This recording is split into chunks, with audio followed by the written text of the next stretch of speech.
Relative of that Walker County inmate who allegedly froze to death in custody, talking to us tonight and calling for justice. It comes right after a wrongful death lawsuit was filed in this case. Our Brittany Dion spoke with that relative about who Anthony Mitchell was, Brittany. Well, Morgan, Jonathan, Patty Mitchell is Tony Mitchell's cousin on his father's side, and she says Tony took the recent death of his father quite hard and has been coping with grief. And now this is just yet another loss for this family seeking justice for the death of Mitchell. And they say that this should not have happened. Tony Mitchell, well, Patty Mitchell rather, says Tony was a good person, and although cousins, he called her his auntie. She doesn't live in Alabama and became emotional while talking about the allegations that Walker County jail staff abused Tony while he was in custody. And you're looking at pictures from surveillance video inside of that Walker County jail. A lawsuit that the family filed claims Tony was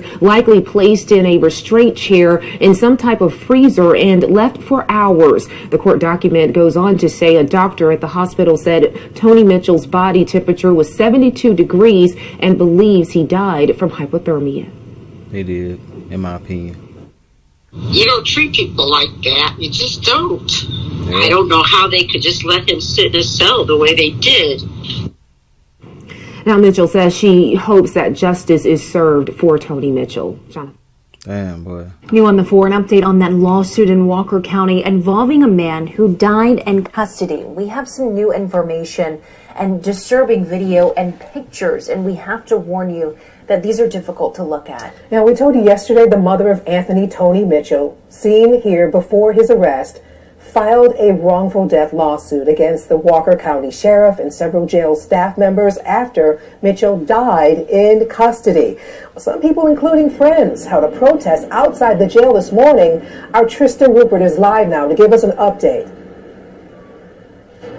Sarah, protesters are demanding answers. They say what they've heard from the sheriff's office is keeping up with what they're seeing on social media with that leaked security camera footage, really eliciting a huge reaction today. We'll play it for you in a few moments, but before we do, we need to warn you, it is disturbing. Mitchell's lawyers released this video to us just this afternoon. It shows Mitchell being taken from the jail to a Walker County Sheriff's Office vehicle for transportation to the hospital. Now, this supposedly comes after hours of neglect and the accusation that Mitchell was placed inside the jail's kitchen's walk-in freezer as punishment for giving the deputies trouble or for firing on them in the first place. Now, I spoke with one of the protesters here today who knew Mitchell from school, and he stressed that no one should be treated like this, and the community deserves answers. Facts. I grew up with him, and it hits a lot closer when instead of just seeing another name on the news, and just the way it happened too, it was almost barbaric. How does in America in 2023, how does a prisoner, or not even a prisoner, a jailee die of hypothermia? Now, we reached back out to the Walker County Sheriff's Office for comment. We didn't hear anything yesterday. They declined to comment and actually referred all questioning to the Alabama Law Enforcement Agency as they work to conduct the investigation. We'll update you with more at 5 and 6. Until then, reporting in Walker County, Tristan Rupert, WBRC, Fox 6 News, on your side. Shout out.